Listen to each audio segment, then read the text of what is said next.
Hello everyone, स्वागत है आप सभी का आज की इस वीडियो में। हेलो एवरीवन, आज की इस वीडियो में हम लोग पढ़ने जा रहे हैं 10वीं कक्षा की साइंस का ऐसा इम्पोर्टेंट भी भाई ऑब्जेक्टिव क्वेश्चन जो कि आपके मैट्रिक के बोर्ड परीक्षा में 100% पूछे जा सकते हैं। यदि आप भी 10वीं के छात्र हैं और आप भी सर मैट्रिक का एग्जाम देने वाले हैं तो वीडियो को शुरू से लेकर अंत तक जरूर देखेगा, क्योंकि इसी प्रकार का क्वेश्चन आपके मैट्रिक के बोर्ड परीक्षा में पूछे जाएंगे। तो चलिए फ्रेंड्स, बिना समय गवाए पहला क्वेश्चन का सलूशन देख लेते हैं। है दोस्तों, आज का पहला सवाल कहता है कि प्रकाश के परिवर्तन के नियमों की संख्या है, अर्थात प्रकाश के परिवर्तन के कितने नियम होते हैं। पहला ऑप्शन में दिया गया है 1, ऑप्शन बी में दिया गया है 2, ऑप्शन सी में दिया गया है 3 और ऑप्शन डी में दिया गया है 4। तो जैसा कि आप सभी को मालूम होगा कि हमारा वीडियो सीरीज का पहला क्वेश्चन के जवाब आप सभी को वीडियो के नीचे जाकर कमेंट बॉक्स में इसका सही जवाब लिखना होता है। तो क्वेश्चन नंबर 1 का क्या सही जवाब होगा, आप जल्दी से वीडियो के नीचे चले जाइए और कमेंट बॉक्स में जाकर क्वेश्चन नंबर 1 का सही जवाब लिख के चले आइए। उसके बाद में अगला सवाल क्वेश्चन 2 को देखिए कि प्रकाश का वेग सबसे अधिक होता है। तो दोस्तों, प्रकाश का जो वेग है वो सबसे अधिक शून्य अर्थात निर्वात में होता है। तो क्वेश्चन का सही जवाब ऑप्शन डी होगा। उसके बाद में अगला सवाल क्वेश्चन 3 को देख लीजिए कि प्रकाश का वर्ण विक्षेपण किस उपकरण से संभव होता है। तो सबसे पहले जानिए वर्ण विक्षेपण क्या होता है। तो जब प्रिज्म को श्वेत प्रकाश से अपवर्तन कराया जाता है तो 7 रंगों में विभक्त हो जाता है। इसी घटना को प्रकाश का वर्ण विक्षेपण भी कहते हैं। तो प्रकाश का वर्ण विक्षेपण प्राप्त करने के लिए किसका उपयोग करते हैं हम लोग, तो प्रिज्म का करते हैं। उसके बाद में अगला सवाल क्वेश्चन 4 कहता है कि समान नेत्र के लिए अस्पष्ट दृष्टि की न्यूनतम दूरी कितनी होती है। तो समान नेत्र के लिए अस्पष्ट दृष्टि की जो न्यूनतम दूरी होती है ना, ये कम से कम 25 सेंटीमीटर होती है, जो कि ऑप्शन ए में है। अतः क्वेश्चन का सही जवाब ऑप्शन ए होगा। उसके बाद में अगला सवाल क्वेश्चन नंबर 5 को देखिए कि एक प्रिज्म कितने सतहों से घिरा रहता है। दोस्तों, प्रिज्म का आकार कुछ इस प्रकार से होता है। तो 3 सतह तो आप सभी को दिख रहे होंगे। तो एक आगे वाला और एक पीछे वाला, कितना हो गया दोस्तों, 5 हो गया है ना जी। तो एक प्रिज्म में 5 सतह होती हैं। क्वेश्चन का सही जवाब ऑप्शन ए होगा। उसके बाद में क्वेश्चन 6 कहता है कि किस दर्पण में हमेशा वस्तु से छोटा प्रतिबिंब प्राप्त होता है। तो क्वेश्चन नंबर 6 का सही जवाब ऑप्शन बी हो जाएगा। उत्तल दर्पण एक ऐसा दर्पण है जिसमें किसी वस्तु का प्रतिबिंब वस्तु से छोटा प्राप्त होता है। उसके बाद में अगला सवाल क्वेश्चन नंबर 7 को देख लीजिए। दोस्तों, क्वेश्चन नंबर 7 कहता है कि विद्युत विभव है, आसान शब्दों में कहे तो विद्युत विभव जो है वो किस प्रकार की राशि है। तो यह एक अदिश राशि है, इसलिए क्वेश्चन का सही जवाब ऑप्शन ए हो जाएगा। अगला सवाल क्वेश्चन 8 को देखिए कि साइड मिरर के रूप में प्रयुक्त किया जाता है। तो बहुत ही इंपॉर्टेंट सवाल है, याद रखिएगा।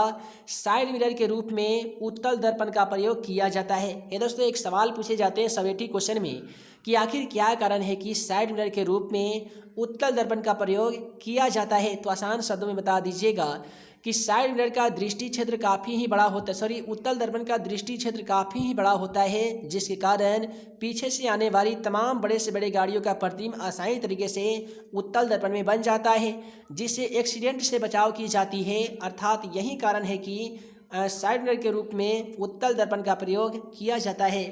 अगला सवाल क्वेश्चन नंबर 9 को देखिए कि जब प्रकाश की किरणें हवा से कांच में प्रवेश करती है तो वह किरण मुड़ जाती है। तो यहाँ पे क्वेश्चन 9 का सही जवाब ऑप्शन बी हो जाएगा। अर्थात जब प्रकाश की किरणें हवा से कांच में प्रवेश करती है तो वह अभिलंब के निकट मुड़ जाती है। उसके बाद में क्वेश्चन 10 कहता है कि चुंबकीय क्षेत्र का सही मात्रक क्या है। और याद रख लीजिए, मैट्रिक एग्जाम पेपर में 100% एक क्वेश्चन आप सभी को देखने को मिल सकता है। तो यहाँ पे क्वेश्चन 10 का सही जवाब ऑप्शन ए हो जाएगा। चुंबकीय क्षेत्र का जो ऐसा ही मात्रक होता है वो टेस्ला होता है, और कई बार इसका जगह पे वेबर देखने को मिलता है। तो वेबर चुंबकीय क्षेत्र का नहीं होता है। उसके बाद में कहता है कि समानांतर क्रम पार्श्व क्रम में जुड़े 2 प्रतिरोध जिनका प्रतिरोध R1 और R2 है, तो इसका समतुल्य प्रतिरोध क्या हो जाएगा। तो दोस्तों यहाँ पे क्वेश्चन 11 का सही जवाब ऑप्शन सी हो जाएगा, यानी R1 गुणे R2 बटा R1 प्लस R2 इसका समतुल्य प्रतिरोध हो जाएगा।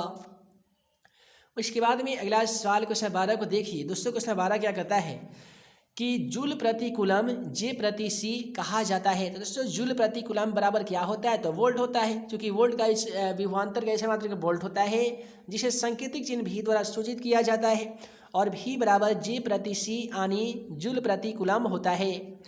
उसके बाद में अगला सवाल क्वेश्चन नंबर 13 को देखिए कि दूरदृष्टि दोष वाला नेत्र साफ साफ देख सकता है। तो यहाँ पे क्वेश्चन नंबर 13 का सही जवाब ऑप्शन बी हो जाएगा। दूरदृष्टि दोष वाला जो नेत्र अर्थात आँख जो है ये साफ साफ दूर की तमाम वस्तुओं को देख सकता है, लेकिन नज़दीक की वस्तुओं को साफ साफ नहीं देख सकता है। इसलिए क्वेश्चन का सही जवाब ऑप्शन बी होगा। उसके बाद में अगला सवाल क्वेश्चन नंबर 14 को देखिए कि हमारे घरों में जो विद्युत आपूर्ति की जाती है वह कौन सी आपूर्ति विद्युत है। तो यहाँ पे क्वेश्चन 14 का सही जवाब ऑप्शन सी हो जाएगा। हमारे घरों में जो विद्युत आपूर्ति की जाती है ना वो 220 वोल्ट पर प्रतिवर्ती धारा होती है। उसके बाद में अगला सवाल क्वेश्चन 15 कहता है कि लघुपतन के समय विद्युत धारा का मान हो जाता है। आप सभी को ये क्वेश्चन तक कहते हैं सर जरूर मालूम होगा, है ना जी। तो यहाँ पे क्वेश्चन 15 का सही जवाब ऑप्शन सी हो जाएगा। लघुपतन के समय विद्युत का जो मान है वो परिपथ में बहुत ही ज़्यादा बढ़ जाता है। उसके बाद में कहता है कि विद्युत का सुचालक होता है। दोस्तों विद्युत का जो सुचालक है वो कौन सा होता है। तो क्वेश्चन नंबर 16 का सही जवाब ऑप्शन डी हो जाएगा। अपवाद में ग्रेफाइट एक ऐसा धातु होते हैं जो विद्युत का कुचालक होने के कारण कुचालक नहीं बल्कि सुचालक होते हैं। अगला सवाल यहाँ पे तो हालांकि पूरा फ्रेश नहीं दिख रहा है, लेकिन उम्मीद करते हैं यहाँ पे जो क्वेश्चन होगा कि एक उदासीन जल का पीएच मान कितना होता है। तो याद रखिएगा 7 से बराबर उदासीन जल का पीएच मान होता है। अगला सवाल कहता है निम्नलिखित में से कौन सा विजातीय यौगिक है। तो यहाँ पे देख लीजिए ये हम लोग क्वेश्चन नंबर ये 16 हो गया, तो ये 17 है, ये क्वेश्चन 18 है। तो विजातीय यौगिक यहाँ हमसे पूछा जा रहा है। तो दोस्तों विजातीय यौगिक होते हैं प्लास्टर ऑफ पेरिस जिसका निःशुद्ध CaSO4 का whole twice into half H2O होता है। अगला सवाल कहता है बेकिंग सोडा का अनुसूत्र क्या होता है। दोस्तों आप सभी को बता दें कि बेकिंग सोडा का रासायनिक सूत्र होता है सोडियम हाइड्रोजन कार्बोनेट। इसको सांकेतिक चिन्ह अर्थात रासायनिक सूत्र में लिखा जाता है NaHCO3। इसलिए क्वेश्चन का सही जवाब ऑप्शन ए हो जाएगा। उसके बाद में अगला सवाल क्वेश्चन नंबर 20 को देख लीजिए। दोस्तों क्वेश्चन 20 क्या कहता है कि निम्नलिखित में से किस हाइड्रोकार्बन में कार्बन कार्बन परमाणुओं के बीच में त्रिआबंध होते हैं। तो यहाँ पे क्वेश्चन 20 का सही जवाब ऑप्शन सी हो जाएगा। C3H4 है यह एक ऐसा हाइड्रोकार्बन है जिसमें कार्बन के कार्बन परमाणुओं के बीच में त्रिआबंध होते हैं। उसके बाद में अगला सवाल कहता है CnH2n+2 किसका समान सूत्र होता है। मैट्रिक के एग्जाम पेपर में बहुत ही ज़्यादा बार क्वेश्चन पूछा जा चुका है। तो याद रखिएगा एल्केन का समान सूत्र होता है CnH2n+2, एल्कीन का समान सूत्र होता है CnH2n-2 और CnH2n एल्काइन का समान सूत्र होते हैं।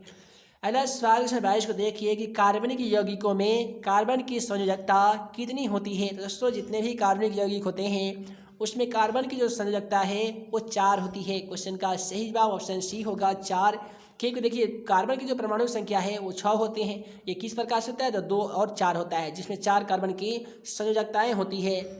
अगला सवाल करता है अम्ल राज में HCl अर्थात हाइड्रोक्लोरिक अम्ल और HNO3 का अनुपात कितना होता है। तो अम्ल राज में हाइड्रोक्लोरिक अम्ल और HNO3 का जो अनुपात होता है वह होता है 1:3। उसके बाद में अगला सवाल यहाँ पे क्वेश्चन 24 को देख लीजिए कि हमारा शरीर का पीएच मान किस सीमा में सही तरीके से कार्य करता है। तो यहाँ पे क्वेश्चन 24 का सही जवाब ऑप्शन सी होगा। मनुष्य के शरीर का जो पीएच मान है ये 7.0 से लेकर 7.8 के बीच में कार्य करती है। उसके बाद में अगला सवाल क्वेश्चन 25 कहता है कि कौन सी धातु कमरे के ताप पर द्रव अवस्था में पाई जाती है। बहुत ही इंपॉर्टेंट सवाल है, मैट्रिक एग्जाम पेपर के दृष्टिकोण से भी बहुत ही ज़्यादा VPI है। याद रखिएगा ब्रोमीन एक ऐसा धातु है जो कमरे के सामान्य ताप पे द्रव अर्थात लिक्विड अवस्था में पाया जाता है। उसके बाद में अगला सवाल क्वेश्चन 26 को देख लीजिए। दोस्तों क्वेश्चन 26 क्या कहता है कि एसिटिल्डिहाइड का IUPAC अर्थात यूपिक नेम क्या होता है। तो क्वेश्चन 26 का सही जवाब ऑप्शन बी हो जाएगा। इसका जो यूपिक नेम होता है ना वो एथेनॉल होता है। उसके बाद में अगला सवाल क्वेश्चन 27 को देख लीजिए। निम्नलिखित में से कौन सी गैस धातुओं के बिल्डिंग करने में प्रयुक्त होती है। अर्थात आसान शब्द में कहे तो कौन ऐसा गैस है जिसके माध्यम से बिल्डिंग की जाती है। तो यहाँ पे क्वेश्चन 27 का सही जवाब ऑप्शन सी हो जाएगा। एथाइन गैसों के माध्यम से बिल्डिंग की जाती है। उसके बाद में क्वेश्चन 28 कहता है निम्नलिखित में से किस वैज्ञानिक ने त्रियक नियम दिया था। यहाँ पे क्वेश्चन नंबर 28 का जो बिल्कुल सही जवाब होगा ना जी वह होगा ऑप्शन सी। डोबेरेनर महोदय के द्वारा ही त्रिक नियम का प्रतिपादन किया गया था। उसके बाद में अगला सवाल क्वेश्चन नंबर 29 क्या कहता है कि मेंडलीव के आवर्त सारणी में आवर्त की संख्या होती है। तो दोस्तों याद रखिएगा, मेंडलीव की आवर्त सारणी बोला जाए या आधुनिक आवर्त सारणी बोला जाए, प्रत्येक स्थिति में आवर्तों की संख्या 7 होगी तो वहीं पे वर्गों की संख्या 18 हो जाएगी। मैट्रिक के एग्जाम पेपर में इस प्रकार से क्वेश्चन देखने को मिला था कि मेंडलीव की आवर्त सारणी में या आधुनिक आवर्त सारणी में वर्गों की संख्या कितनी होती है। तो वैसे स्थिति में क्वेश्चन का सही जवाब 18 हो जाएगा।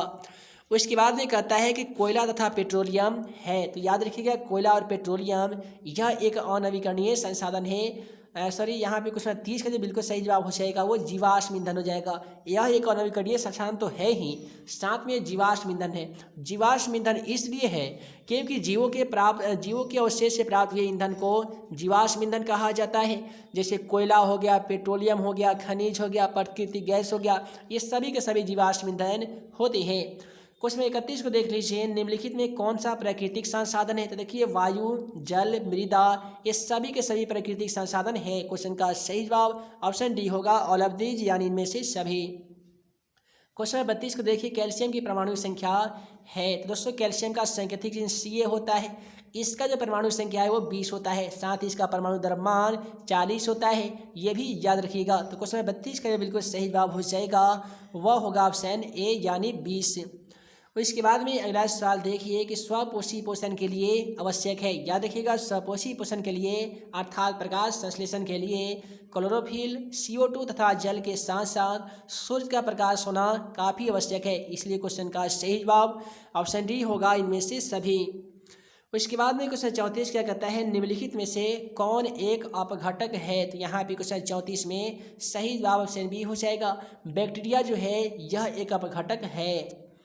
उसके बाद में पूछा जा गया है कि एकलिंगी पुष्प का उदाहरण है। तो दोस्तों एकलिंगी पुष्प का उदाहरणों की बारे में बात करें तो क्वेश्चन का क्या सही जवाब, देखिए यहाँ पे क्या सही जवाब होगा, आप हमें इसका आंसर कमेंट बॉक्स में जाकर दे सकते हैं।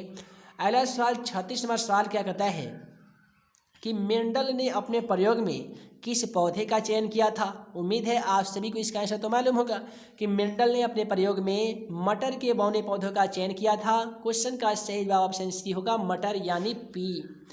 उसके बाद में कहता है कि जीव किस प्रक्रम द्वारा अपनी संख्या में वृद्धि करते हैं। आसान शब्द में जानिए, देखिए जनन की परिभाषा हम लोग क्या याद करते हैं, तो जीव जिस प्रक्रम के द्वारा अपनी संख्या में वृद्धि करते हैं, जिससे मनुष्य के जीवन का जो संतुलन है वो बना रहता है, इससे जीव विलुप्त भी नहीं होते हैं, इसे ही जनन कहा जाता है। तो क्वेश्चन का सही जवाब ऑप्शन बी होगा, जनन। उसके बाद में अगला सवाल क्वेश्चन नंबर 40 को देख लीजिए, जिसको क्वेश्चन 40 कहता है कि कौन सा रक्त समूह सभी समूहों में रक्त ले सकता है। तो यहाँ पे क्वेश्चन 40 का सही जवाब क्या होगा, तो ए बी होगा या ए होगा या बी होगा। आप हमें कमेंट बॉक्स में जाकर क्वेश्चन नंबर 40 का सही जवाब बता सकते हैं। तो दोस्तों वीडियो लंबी ना हो, जिस कारण मैं आज की इस वीडियो में आप सभी को 1 से लेकर 40 तक का ही ऑब्जेक्टिव क्वेश्चनों का सलूशन कर पाया हूँ।